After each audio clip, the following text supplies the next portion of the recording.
So,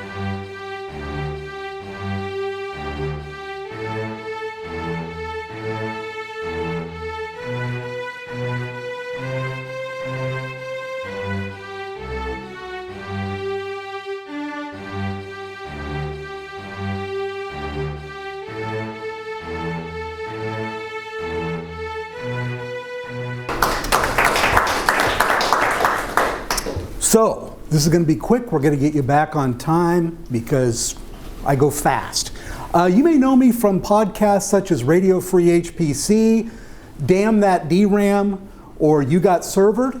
Actually, only Radio Free HPC is a real podcast, and we've done, 250 episodes of it, so check it out. I think you'll enjoy it. I also introduced server consolidation at Cray and then Sun Microsystems back in the days of big Unix. Did some product marketing and management at IBM, started my own analyst firm in 2001, and I've merged it into OrionX.net, and I've been an independent IT analyst for 18.3 years. What I do is a lot of basic research, so if you ever see a survey coming from me, please fill it out. Would really like that, and we'll probably also give you some Amazon dollars if you'd like it. What are you pointing at, Sydney? Oh yes, one of my surveys is the feedback survey, so please do that.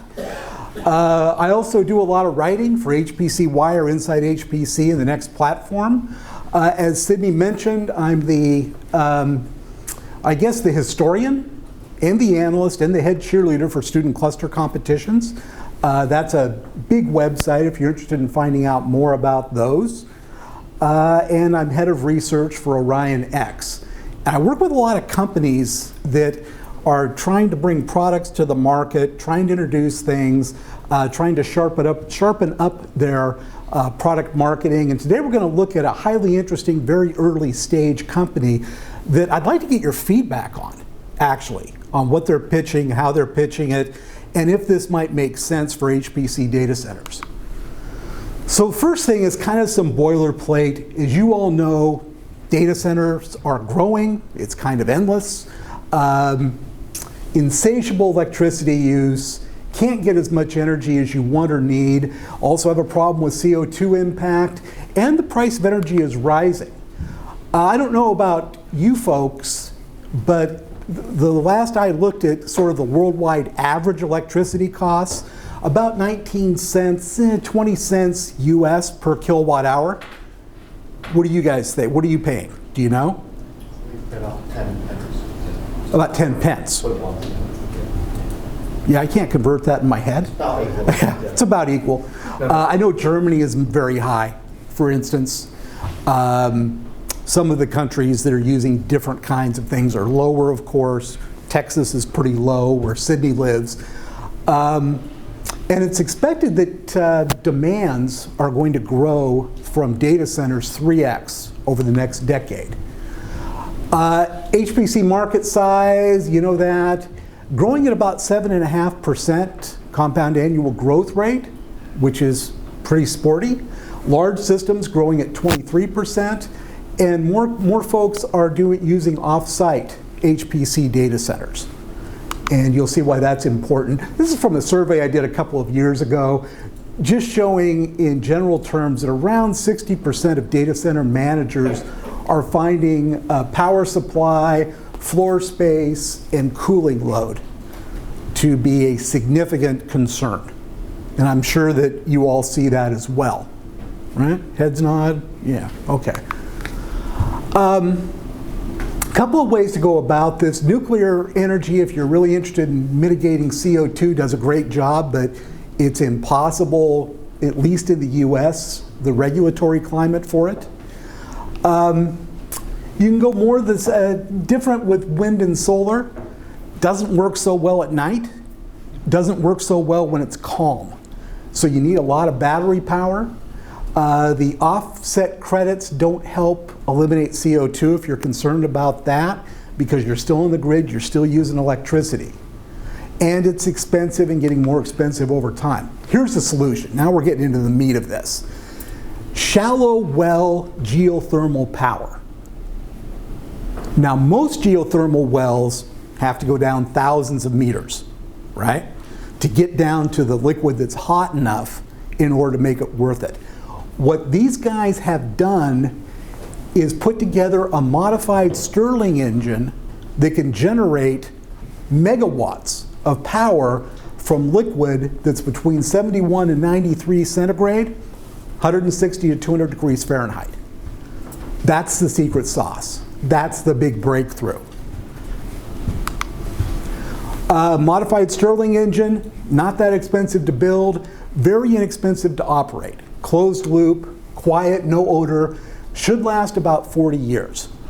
And it's 18% efficient at 185 Fahrenheit, which is a very good number. We're also going to be using immersion cooling for the servers. Complete immersion, we're talking more along the lines of mineral oil, something kind of like that, more like what Down Under Geophysics uses, not the 3M stuff, the bubbly stuff. You can get much higher server density with this. You can get down to as low as 10% the cost of traditional cooling. Of course, it is inert electrically. It's not going to short things out. Can lead to a PUE of 1.03 to 1.05. So where are these easy to get to geothermal sources for what we're looking like? There's quite a few of them, as it turns out, all over the western US and all over Europe as well. Of course, a lot more in northern Europe, but these yellow areas are also places where you can find it. Typically, wherever there's mountains, there's some geothermal fairly close to the surface. And when we talk about close, we're meaning within, say, 2,000 meters or less. And it's plentiful. Once you get into it, you get good pressure, it just goes and goes and goes. So costs. What's this gonna cost? Costs look pretty good. I didn't know much about the charges with, say, Amazon, market leader, AWS. Holy crap, that's expensive. You start renting servers from them, especially servers with GPUs and stuff, it's a big number. And so what I did is went out and did the configuration exercise with Amazon, looked at their maybe 700 different types of servers that you can get, found the ones that would be appropriate for HPC, and then configured off-the-shelf stuff from, say, Dell and some other vendors to have a good comparison, amortized it out over the term, and these are the kind of numbers I came up with that just on CPU-only systems, Noveltherm would have a 12% financial advantage, but a 61% performance advantage. Because I had to use better processors, I used better processors and a better interconnect than Amazon's providing. 2 GPU systems, 11% cost performance advantage. 4 GPU systems, 12% cost advantage again, and another 61% performance advantage, which was very good. 8 GPU systems, 34% cost advantage and a 5% system performance advantage versus Amazon. So that's pretty compelling. So with 1 megawatt of energy, what we're offering is 48% more servers than traditional air-cooled systems, and the energy cost would be 36% lower per server. So it's giving you better performance, much lower costs. Now here's what I really want your input on. Their business model. What we've come up with is, well, first of all, building data centers near geothermal sources, so we don't have, a couple hundred kilometers of pipe. That's a good move. And again, those geothermal sources are all over. Populate the data center to the customer specifications. You want a particular brand of servers, you want a particular type of servers, no problem. We will work with that vendor. We will spec out the data center to your specifications. We would use immersive liquid cooling, and we will work with the vendor to do that. That's not on you. No upfront investment. You're not buying all this stuff up front. We are, right? Customer commits, you folks, to a 3 to 5 year term, and you make monthly payments. That's it. And those payments include everything.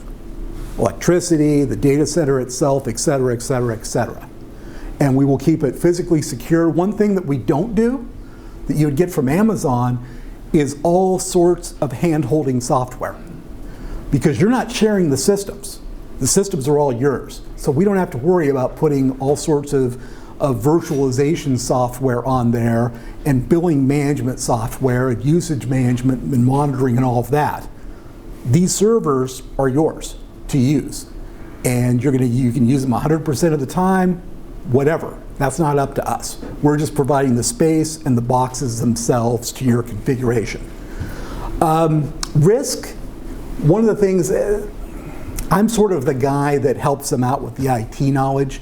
They're real estate guys, and they are engineers, geothermal engineers. And one of the things that they were worried about is, are people worried about the risk of immersive cooling? I don't think so much anymore. But we take that risk because the servers are all yours to use, but Noveltherm still owns them. And so we provide break-fix maintenance, make sure that you have at least 100% of your capacity, and take any risk from liquid cooling. Boy, that was fast. Questions, thoughts, comments, concerns? What do you think of the business model? Well, first of all, yeah, what do you think of the business model? Does it make sense? Please, not everyone at once. Don't speak at once. Yes? Monthly payments are very difficult. Really? Yeah. If you're talking about grant funding in the UK, for example, that's big chunks of money every so often as capital rather than recurrent. And so monthly subscriptions would be problematic. Well, if you had a capital subscription, we could certainly work with that. That's not a problem. It wouldn't. It would have to be an upfront. It couldn't be a 3 to 5 year recurrent payment. We'll take that. We would take that. It's just looking for a business model that we think makes it easy. If you only have a lump sum to pay once every whatever, that's fine. That just what we do is if we have a monthly commitment for a certain amount of time, we take that to the bank and use that to finance the equipment. But if you've got the money up front, well then that's just fine. Did somebody else have a question, comment? Yes? I was just going to ask, if you say that it's 18% efficient, what happens to the rest of the heat that goes down? It goes back down the well. Yeah, we do re-inject, so it'll go back into the ground. The nice thing too, I don't know if anybody has any experience with geothermal, but one of the things that happens is when you go deep geothermal, you get some nasty stuff coming up. Horrible mineral, acidic, smelly, gross.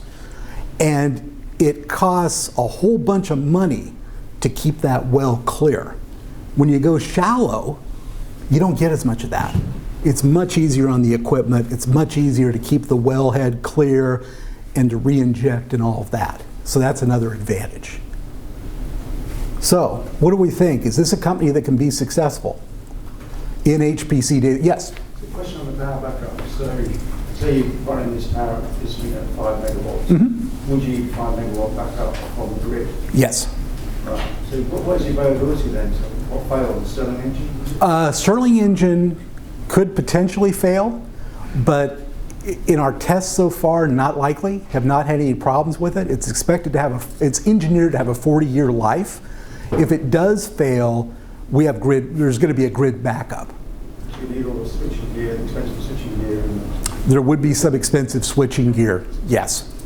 Maybe not so expensive, but we want to do it. It also depends a bit on how interruptible your workload is. If you're saying it's mission critical and can never be interrupted no matter what, then we will have to configure to hit that. If it's, could be interrupted, once, twice, every 3 or 4 years, then that's a different scenario. We wouldn't need to have as expensive a grid recovery. So how big a facility would have to be to cover the cost of drilling the well? That's a really good question, because right now we're looking for the first customer, right? And we're not going to amortize everything on that first customer, no. But we're talking in terms of hundreds of servers per customer. Again, depending on how they're configured, once you start configuring, 8 GPU servers, that takes up a lot of room pretty quick. But we are looking in the area of probably 200 servers to start with for a customer, and building out from there. In terms of what the break-even point to build the facility is, we're not really looking at that. We're going to build the facility based on that first customer and not, again, amortize it all on that first customer. Other comments, questions? Yes? With the way the heat cycle works and so I presume there are no tectonic risks or... No. It's all shallow. Yeah. And really what that's used for is it builds up a pressure in the working fluid, which is another piece of secret sauce, and puts incredible pressure on a long piston that goes in and out and generates electricity. It's not fast, it's slow with a lot of torque. So is this place got, oh, go ahead.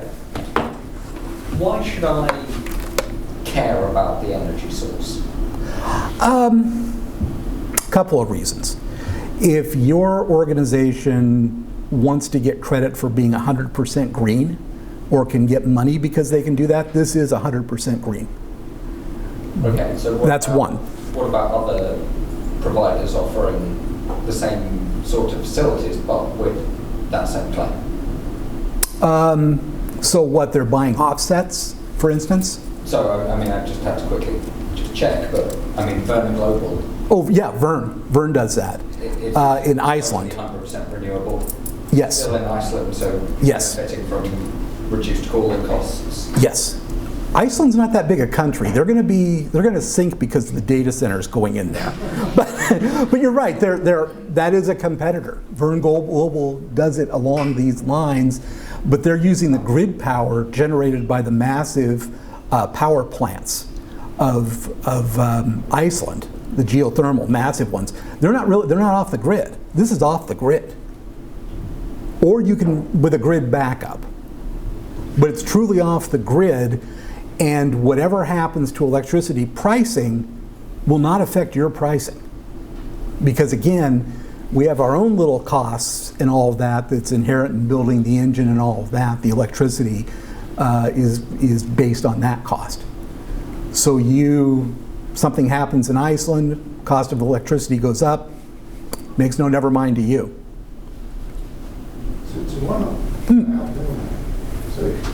So if your business model is predicated on providing cheap electricity, yeah. Why build data centers? Why just sell electricity to international? Looked at it. The problem with that in the US right now, and that's where we're based, is that the electric utilities are not paying full market price for electricity generated off their grid. You're going to start seeing more news stories about this. They're paying about 3/4 of a mythical cost figure to people that put power back on the grid. And while our prices are low, they're not low enough to really make any money doing that. It would be fractions of the kind of return that you can get versus doing something like this. And looking at data centers, that's a place where there's exploding growth, and essentially you just have to build a building above it and populate it. So these guys have a shot, you think? So, oh yeah, another question. What about personnel then? You need people there on site managing the system, operating the system? Not, you're going to be remote managing it. Yes. A system or a facility that is very remote in the desert, you need people. Yes. We will have people doing security if necessary. Probably, at least someone there 24/7.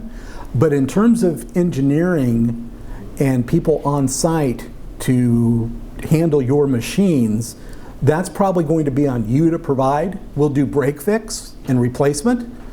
But if you want someone there to actually be doing things that you can't do remotely or don't want to do remotely, that's probably going to be someone you provide and we provide office space for, and we'll find them a cheap hotel or a cheap apartment. I'm kidding. It'll be a mid-priced hotel or apartment. Any other thoughts, concerns, comments?